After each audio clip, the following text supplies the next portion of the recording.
Саламатсыздар ма, құрметті студенттер? Бүгінгі сабағымыздың тақырыбы PowerPoint бағдарламасы. PowerPoint бағдарламасы қандай қызмет атқарады? Ол программа бізге не үшін керек? Қазіргі таңда не үшін қолданамыз?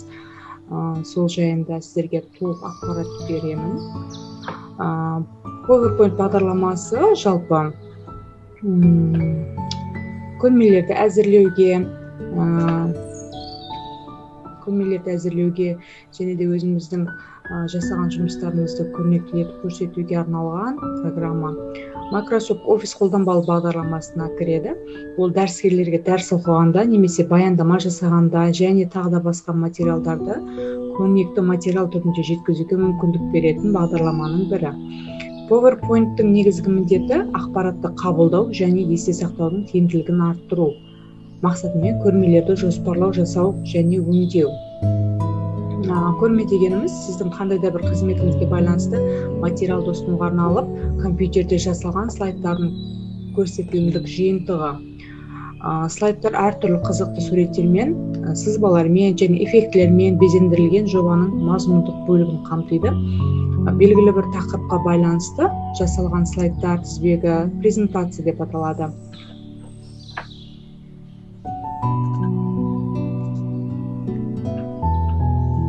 PowerPoint бағдарламасын іске қосу үшін қазіргі таңда енді көптеген версиялары бар. PowerPoint бағдарламасының ол жылда жаңарып отыратын бағдарлама болғандықтан біздің қолданып жүрген Microsoft Office бағдарламамыздың жылына байланысты өзгертіліп отырады. PowerPoint бағдарламасын іске қосу үшін бастау бағдарламалар Microsoft Office PowerPoint командасын орындаймыз. Microsoft PowerPoint терезесі мынадай негізгі элементтерден тұрады. Тақырып жолағы, құжаттың аты және басқару батырмалары орналасады. Мәзір жолағы, басқа бағдарламалардан өзгешелігі мұнда слайдты көрсету әмірі орналасқан. Стандартты құралдар және пішімдеу үстелі. Мұнда басқа бағдарламалардың өзгешелігі мұнда. Жасақтама және жаңа слайд әмірлерімен ерекшеленеді. Сурет салу құралдар үстелі сызбалық нысандармен жұмыс істеуге арналған әмірлер тобын қамтиды. Бұл суреттер салуға, эмблема жасауға, мәтінді әдемі етіп безендіруге мүмкіндік береді. Қалып күй жолы құжат ақпаратын қамтиды, беттер санын көрсетеді. Жұмыс аймағы слайдтар жасауға, мәтін, сурет, диаграмма, клип, дыбыстарды орналастыруға арналған аймақ. Тапсырмалар аймағы ағымдағы тапсырмалар тізімін қамтиды. PowerPoint-тың жаңа бағдарламасының өзгешеліктері тақырып жолағында Office батырмасы орналасқан. Ол құжатты ашу және жаңа құрып, баспаға шығару, дайындау, жариялау, жіберу, сақтау командаларын орындайды. Бұл PowerPoint бағдарламасының мүмкіндіктері өте зор. Мұнда жаңағы баспаға, яғни принтерден қағаз бетіне шығаруға мүмкіндігі бар.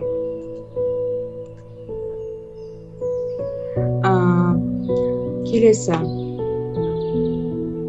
көрме жасаудың тиімді тәсілдері.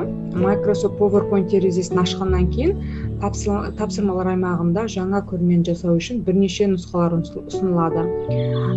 Жаңа презентация, слайд жасақтамасы, автомазмұн шебері көмегімен жалпы мәселелер бойынша баяндамалар, қызмет бабы бойынша баяндамалар, сауда-саттық және маркетинг жөнінде есептік хисаптар, жеке хабарламалар, тағы да басқа тақырыптарда алдын ала дайындалып қойылған презентациялар ішінен өзіңе қажетті презентацияны таңдап құруға болады.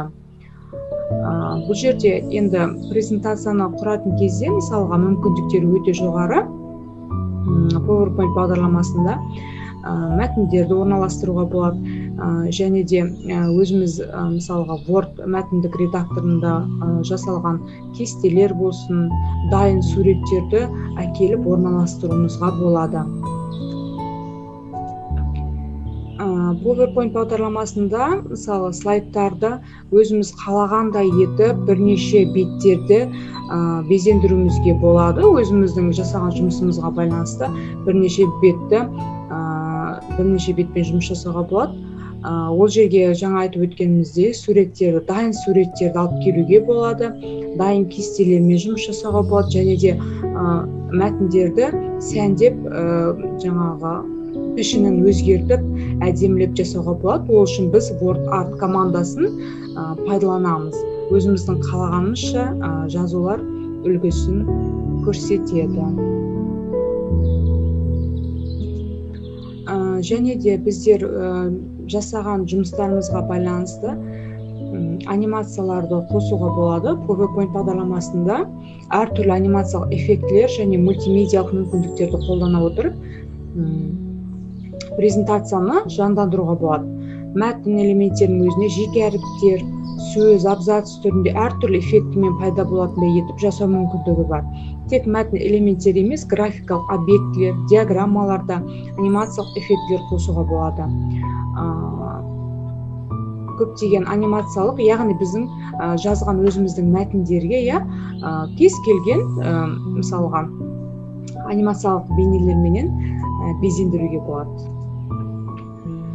Музыка, дыбыс, бейнеклиптерді енгізу. PowerPoint бағдарламасында дайындалған презентацияны көрсету кезінде музыкалық, дыбыстық эффектілерді және бейнеклиптерді қолдану мүмкіндігі бар. Кейбір дыбыстар, мысалы жазба машинкасының дыбысы, қол шапалақтау деген сияқты көптеген дыбыстарды біз қоса аламыз. Анимацияны баптау саймандар тақтасынан іске қосылады.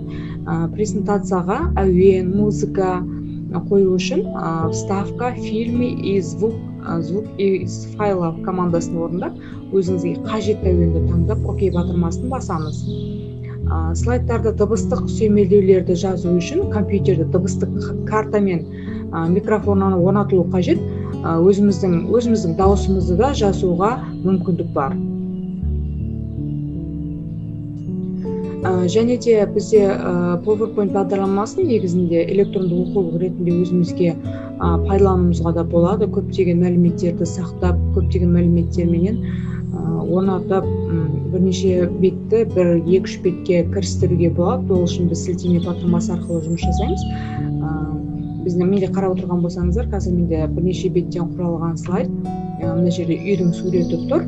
Егер де мен үйдің үстін басатын болсам, демек ол бірінші алғашқы бетке қайтады. Мына көрдіңіздер ме? Мен жаңа айтып өттім, көптеген фигуралармен безендіруге болады, мәтіндерді әртүрлі қылып жазуға болады деп.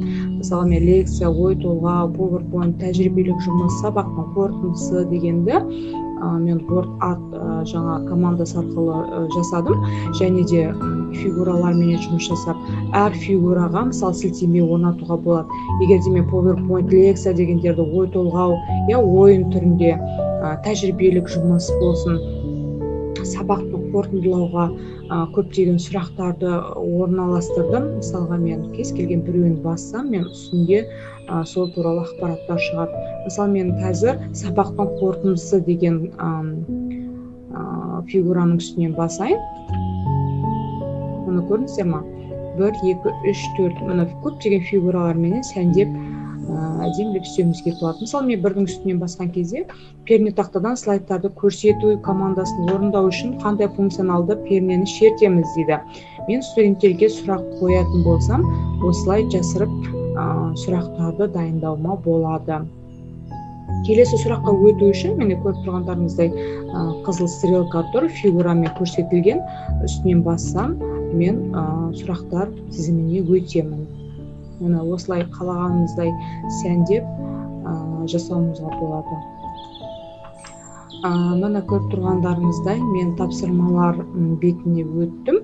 Бұл жерде мысалы тәжірибелік жұмыстар, көптеген тәжірибелік жұмыстар көрсетілген. Ой толғауда да тура солай. Мысалы, өзіме қажетті сұрақтарды қойып, мен студенттерге осылай дайындасам болады. Лекциялар жинағы, мысалы, лекцияларда бүгінгі лекция бойынша бірнеше сұрақтар көрсетілген, және соның қысқа нұсқа барлығы осыда жасалған, осы жерге кірістірілген. Лекциялар үстінен басатын болсам, мен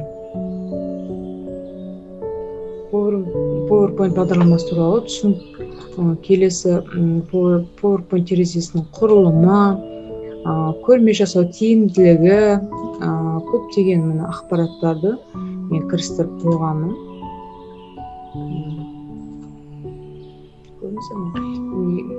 Басты бетке өту үшін мына осы үйдің үстін басамын.